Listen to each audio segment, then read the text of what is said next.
Hello everybody, Dr. Carmen Bryant, Psychological Health Consultants and Services, and Redefining Yourself, a program that's developed for women who are contemplating leaving, needing more education, or are recovering from domestic violence, specifically narcissist abuse. So my specialty is narcissist abuse recovery. Hope you had an awesome weekend. I was out of town, just returned from Dallas, Texas, and I had an awesome time with my sisters and family, and just wanted to come back in because I didn't get a chance to record on Friday, so I'm back.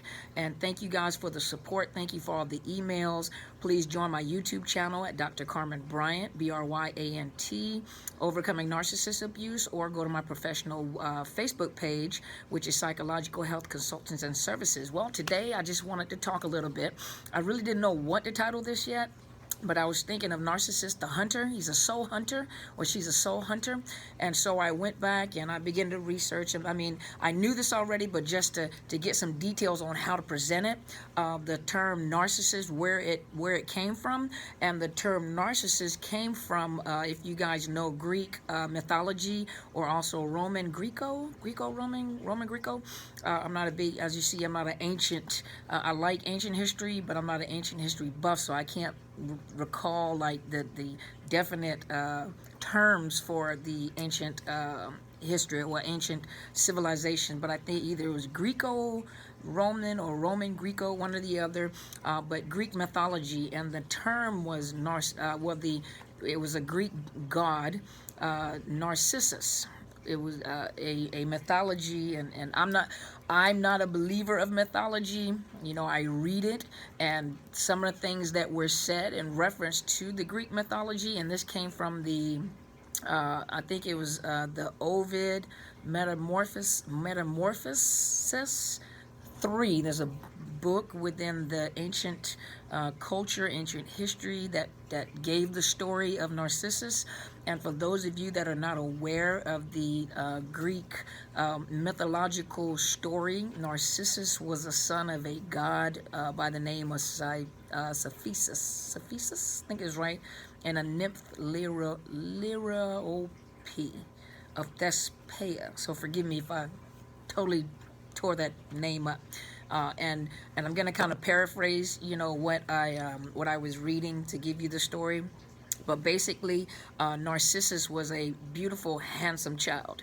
And the gods told the mother that he can have a long life as long as he never discovers himself or never sees his image. In other words, to maintain his humility, to stay humble. But Narcissus, being a beautiful young man, was very arrogant as well, and he had many suitors, male and females, that he disregarded. It also says that he didn't have empathy. Basically, he didn't have feelings toward others. He couldn't love others. And so I think he had a male suitor, and he sent him a sword so that the male suitor could kill himself.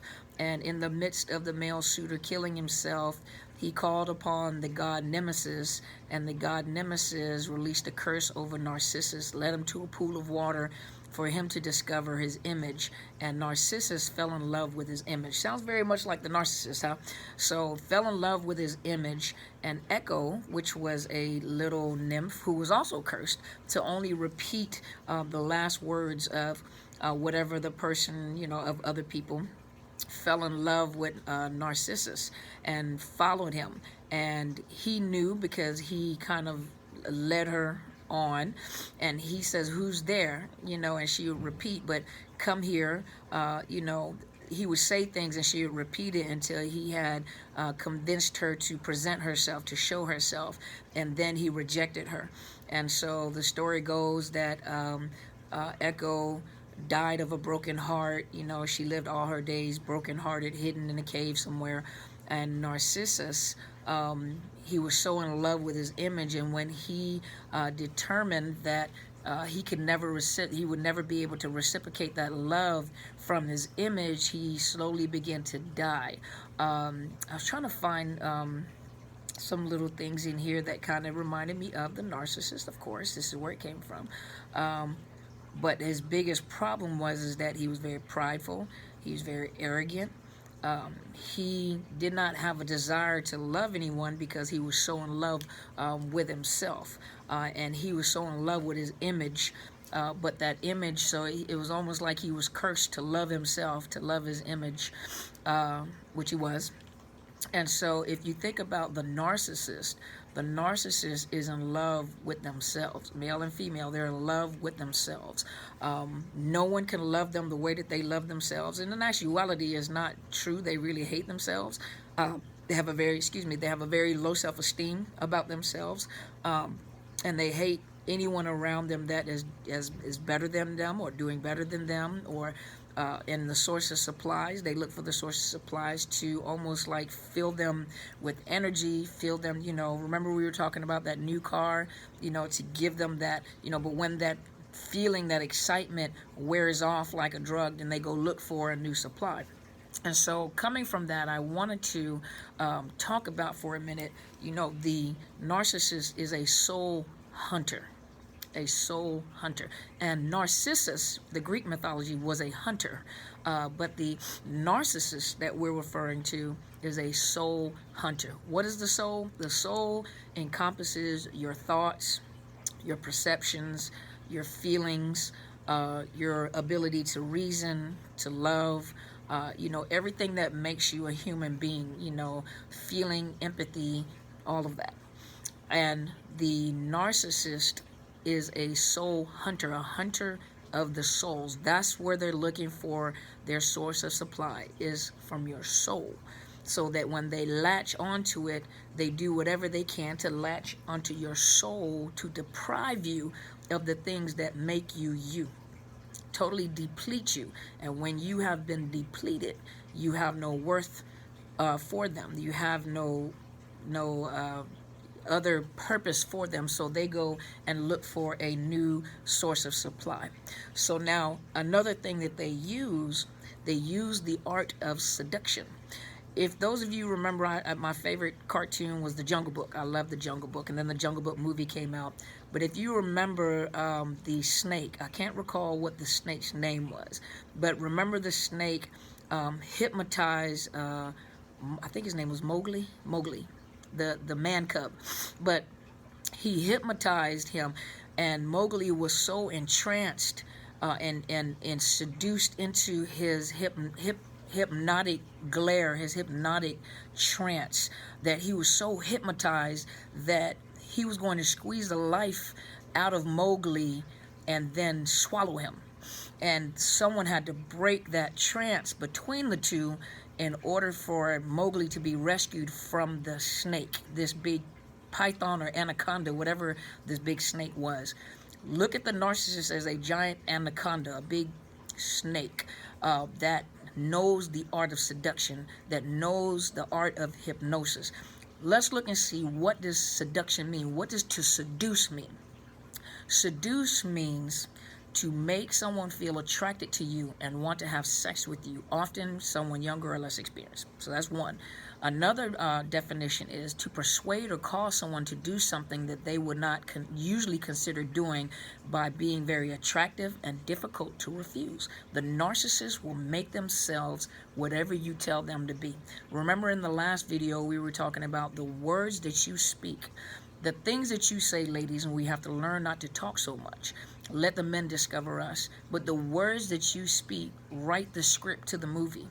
And when you write the script to the movie, you're creating this three-dimensional being from your head. You're creating this script, this role for someone to play. The narcissist steps into that role and plays that role in this movie called life, your life. But you have created their script. And so they persuade or cause you to do something that you would not usually consider doing by being very attractive and very difficult to refuse. If you are seduced by something, you like it because it seems attractive.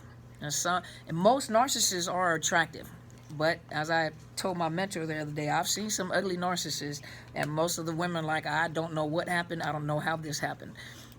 So another term for, and this is from the first definition was from the Cambridge Dictionary, and the other one is from Merriam-Webster. And Merriam-Webster says to persuade to disobedience or disloyalty, to lead astray, usually by persuasion or false promises. Think about it. To carry out the physical seduction of, entice to sexual intercourse. Think about it. To lead astray, usually by persuasion or false promises. Now let's go look to hypnosis. What is hypnosis? Because a narcissist is capable of getting people into this hypnotic trance. And if you've ever met someone that is, or I have met a lot of people that are or have been or leaving a narcissist relationship. Usually when they're in the narcissist relationship and they come to me for counseling and they don't realize that they're in a narcissist relationship, usually when I become the first person to disclose that information, they literally want to fight. They'll defend that narcissist, well, there's no possible way, and I just don't believe that. You may have but to me, it's very clear because they fit the clinical diagnosis of a narcissistic personality disorder, and all the things that they do is typical traits and characteristics of a narcissist. But it's almost as if that person is in a hypnotic trance. It's like they've been seduced and they're in a they're almost living life in this unrealistic bubble. And they do whatever the narcissist has convinced them to do or think. They have imparted their thoughts into the victim. And so the term hypnotize means to influence, control, or direct completely as by personal charm, words, or domination. And let me find another term for it. And this was the dictionary.com. This one is the Cambridge Dictionary. It's to put someone in a state of hypnosis to keep your attention so strongly that you feel unable to move or look away.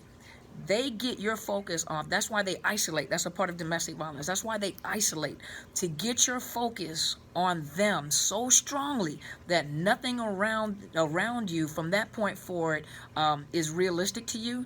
That the only thing that's realistic to you is what is coming out of the narcissist's mouth and the world that they have created around you. They create a whole nother world for you to live in. You've given them their character role, and now they're giving you your character role as to what you're supposed to do, how you're supposed to do it, how you're supposed to look, and everything is centered around them.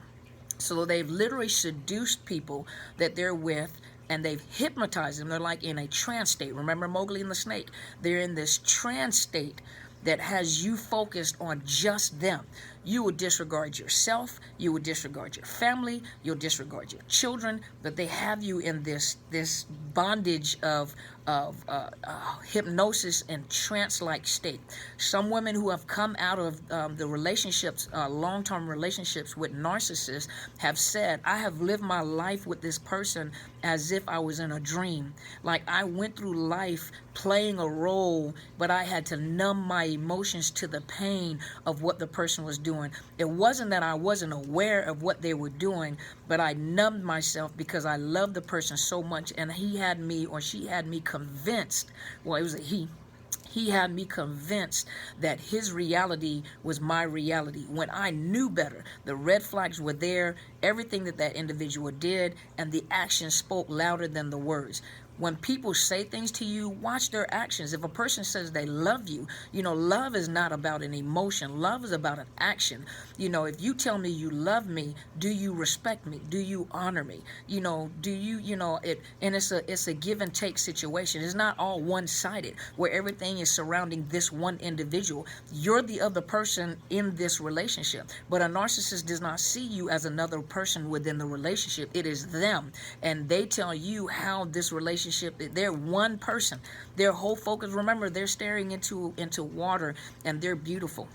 They're beautiful, and they're so in love with themselves. They have no empathy, so they cannot feel love for other people. It's impossible for them to feel love for other people. And so you have been hypnotized, or you're in this trance-like state. And like I said, the people that I've spoke to is like they lived 20 plus, 25, 30 years in a trance-like state where everything is like depersonalization. That's a part of post-traumatic stress disorder too. Depersonalization, where you're living and the world is going on around you. You can see it play out around you. You can see and you know that it's happening around you, but it's like you are disassociated or depersonalized. You're not even a part of what's going on around you. You know, you do what you're supposed to do. I cook, clean, feed my children. I go to school. I do this. But it's almost like you're living in this dream stage. That's how the narcissist will get you, in this dream stage. And it's almost like a snake. They hypnotize you just to swallow you up and eat your soul. They hunt your soul and they eat your soul. And you know, with a snake, with alligators do not have a digestive system like we do. You know, we have digestive juices that, you know, and the proteins and the nutrients go to our body, and then we have a bowel movement and it comes out. Well, alligators, it rots in their stomach. You know, even snakes, if the prey is too big, or eventually, you know, when they eat the food, they poop out, you know, the calcium, you know, but that's how a narcissist is. They totally consume your soul, only to spit out a shell of a person that you once were. They spit out, you know, the calcium buildup. Well, it sounds kind of gross, but, you know, they spit out the shell of the person that you once were. You are totally not the person you once were at one point in time. That's why it's very, very relevant that, number one,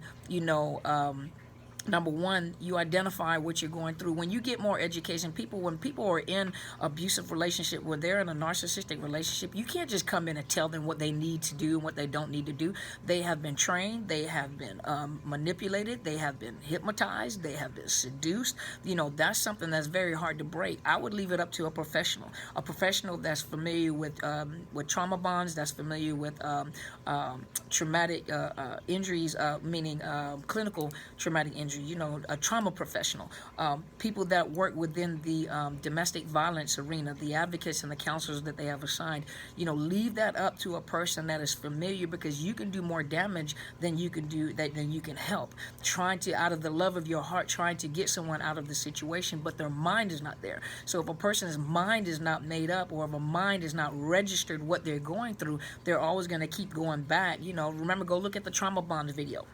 So let me just tell you how hypnosis works. So let's see here. You know, we have this preconceived notion that once you hypnotize a person, they go into this trance and start clucking like chickens and stuff. Well, that's not the case. Let's look and see. Let me find a good one. Hypnosis is often described as a sleep-like trance state. It is better expressed as a state characterized by focused attention, heightened suggestibility, and vivid fantasies.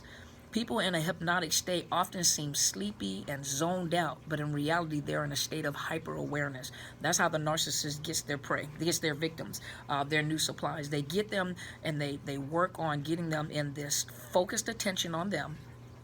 Heightened suggestibility, meaning that this person is now wide open. The emotions are wide open. Their minds are wide open to anything that the narcissist suggests. And vivid fantasies. And remember, the narcissist lives in a world of fantasies. They live in this unrealistic world that they created for themselves that is not real, except in their head.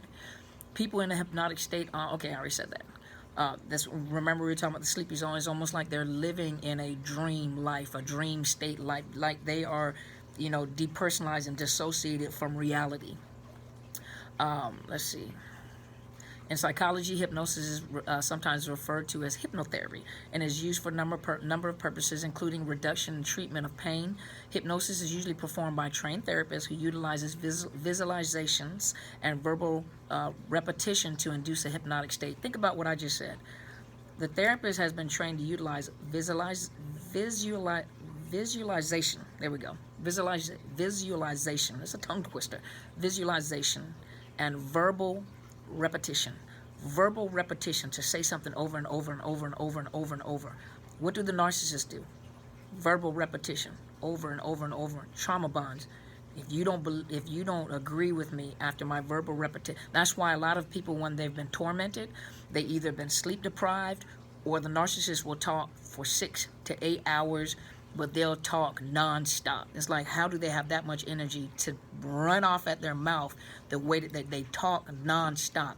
But it's verbal repetition over and over again until you decide to agree with them, or you decide to side with them. But they will torment you like that. Verbal repetition sleep. And we'll talk about some trauma, and I've been kind of careful because I'm gonna give you a warning right here, right now. When I go into some of the strategies that they use to torment their victims, I'm gonna tell you now that some of you will be triggered. And so I want you to prepare when I do it. I'm going to give a forewarning in the very beginning that some of you will be triggered because some of the things that I say, maybe some of the situations that you're in, that you're going through, or that you're recovering from. And I'm going to do the best I can to use my clinical expertise to help you in the reduction of those triggers, okay? But I will talk about that, and I will come to you from that point of view when I talk about it. So I'm going to tell you ahead of time when I do begin to talk about some of the torture and tormenting techniques that they use in order to form those trauma bonds. Some of you will be triggered. I'm going to tell you now, some of you will be triggered, and I'm going to work with that, okay? So remember, verbal repetition to induce a hypnotic state.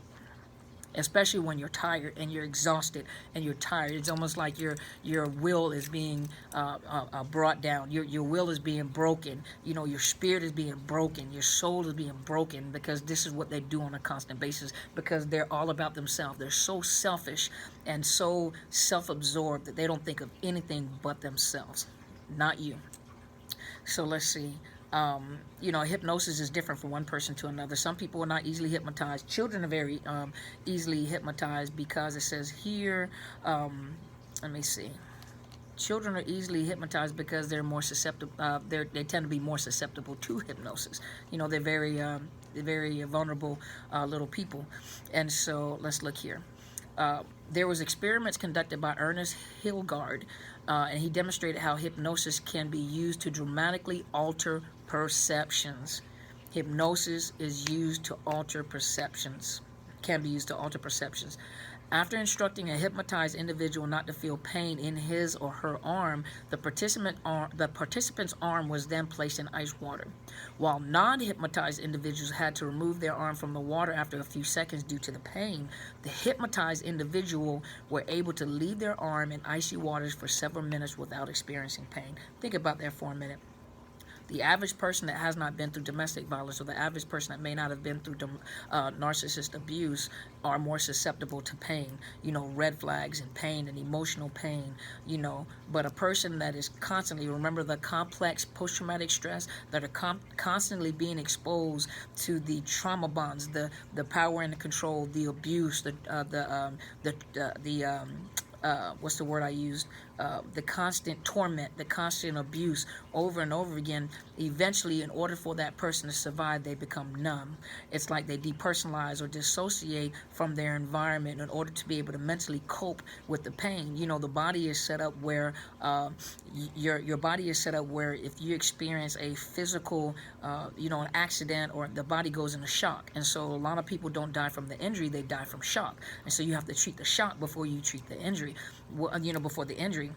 Well, the brain is set up the same way. The brain functions as protecting you, and what happens is a lot of times, it's a good and bad thing because the brain is functioning to protect you from severe emotional trauma.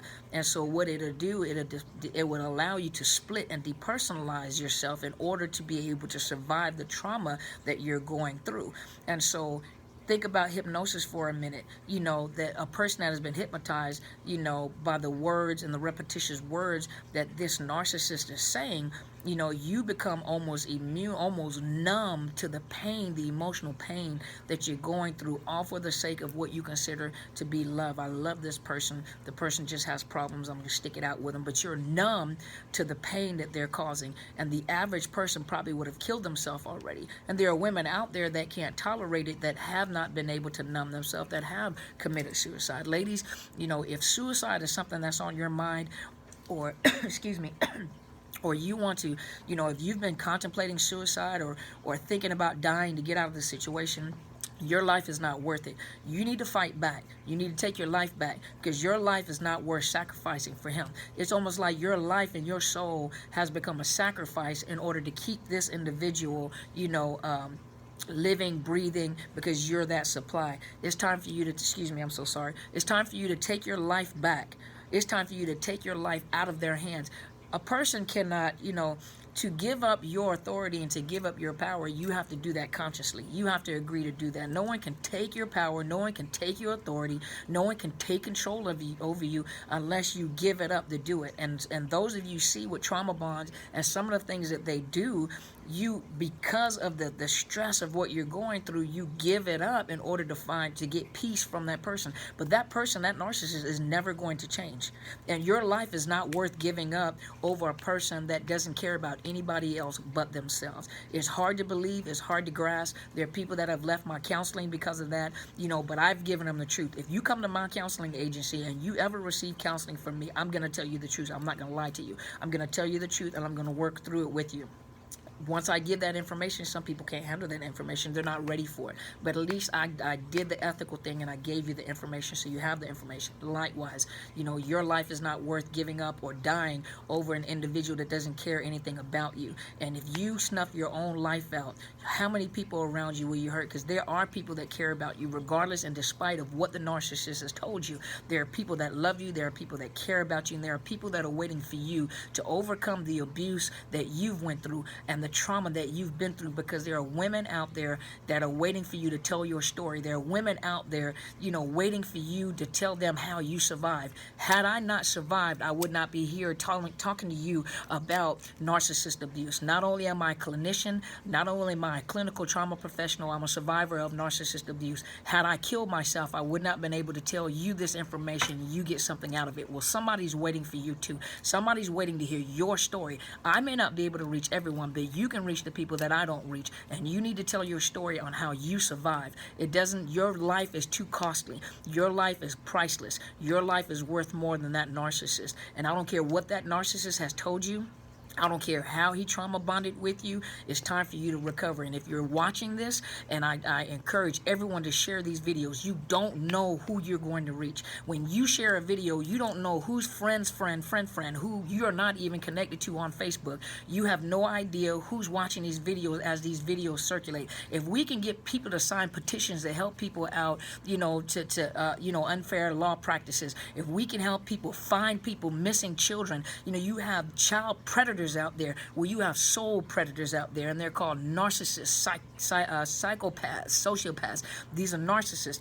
So if you can send out a video just to get a ha-ha and a hee-hee, and you want people to laugh, and people are picking it up from other people's posts, then you can send these videos out. Not because it's me, because you can save somebody's life. You don't know who's going through this. You don't know who's listening to these videos that need some encouragement, just to tell them you're going to be okay, and it's not your fault, and it wasn't anything that you did, but it's the person that has a problem. This person does not have the capacity of feeling love or loving anybody but themselves. You heard the Greek mythology. So you guys share these videos. Get these videos out so we can get these women help. We need to make sure that they're getting this information, because there are too many women out there killing themselves. Too many men out there killing themselves because they're being abused by a narcissist and don't know that it's a narcissistic personality disorder, a dysfunctional personality disorder in them, and not the survivor or not the victim.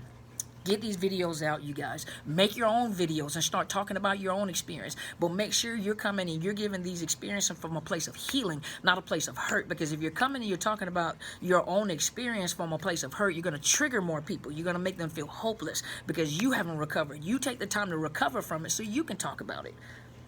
Okay, now that I've gotten off of that, let me go. So hypnosis is commonly used for treatment of chronic pain conditions, rheumatoid arthritis, reduction of pain during childbirth, reduction of symptoms of dementia, helpful in certain symptoms of ADHD, reduction of nausea and vomiting in cancer patients undergoing chemotherapy, control of pain during dental procedures, elimination or reduction of skin conditions, including warts and psoriasis, alleviation of symptoms associated with irritable bowel syndrome, IBS. And also they've used hypnosis for smoke cessation to help people stop smoking and for weight loss. So if it's that powerful, your brain is very powerful. If it's that powerful that it can help, then a narcissist unknowingly, because they're not trained to do it, they're just doing it, they're able to hypnotize their sources of supply. And before you're depleted, it's time for you to wake up, and it's time for you to get some information. It's time for you to recover and get out of your situation. Okay, so let's see. So I think I've covered everything. So hopefully this has helped you. I'm going to take a swig of my coffee, okay? I hope this has helped you. I really hope this has helped somebody. Please share these videos. Go to my YouTube channel, Dr. Carmen Bryant, with a T, Overcoming Narcissist Abuse. And I know many of you ask, why do I keep saying with a T? Because there's a prophet, Carmen Bryant. There is a Carmen Bryan who has a child by Nas, or I guess dated Jay-Z. That's not me. I'm Dr. Carmen Bryant with a T, B-R-Y-A-N-T, has Dr. Carmen Bryant, Overcoming Narcissist Abuse. Please subscribe to the channel. Hit the bell so whenever I post these videos, you get these videos and you can get someone informed. Help somebody. Sometimes you don't know what to say and your heart is hurting for the person. You're watching the person go through these things, but you don't know what to say. You're not trained, so you don't really know what to say to the person. Introduce them to my videos. Let them go through and look at my videos. And not only my videos, there are many life coaches out there and topics on I mean, one of the ladies that I follow, her name is Angie Atkinson. I started following her, started getting more information about narcissist abuse in that language, in the common language. I knew it in the clinical language. I just never knew how to talk about it in a common layman term language. And she simplifies it. She makes it so easy to understand. Go subscribe to her channel. Subscribe to mine. You have people like Associate Direct, who is a gentleman who went through narcissist abuse and talks about it from a male perspective, and he gives good information out. You have Melanie, Tanya Evans, you have, who else is on there? There's another doctor on there. He's really, really good. I like him. But I'll post it, I'll post it somewhere on my site. Please go, Dr. Carmen Bryant, Overcoming Narcissist Abuse. Go to my professional Facebook page, Psychological Health, Consultants and Services. Share, share, share. Make sure people are getting this information. It's time to inform people. Go to YouTube and start looking up narcissist abuse and narcissists, to get more information. Educate yourself. The only way, just like coming out of poverty, the only way that you can come out of poverty is by educating yourself and then making moves to do. You can't come out of your situation until you educate yourself and then make wise decisions. That's the same like therapy. I give the tools to the people to work with. I can't follow you around everywhere you go, but I'm going to give you the tools and give you the information to change your life. Hopefully this has helped you. Thank you guys so much for supporting me.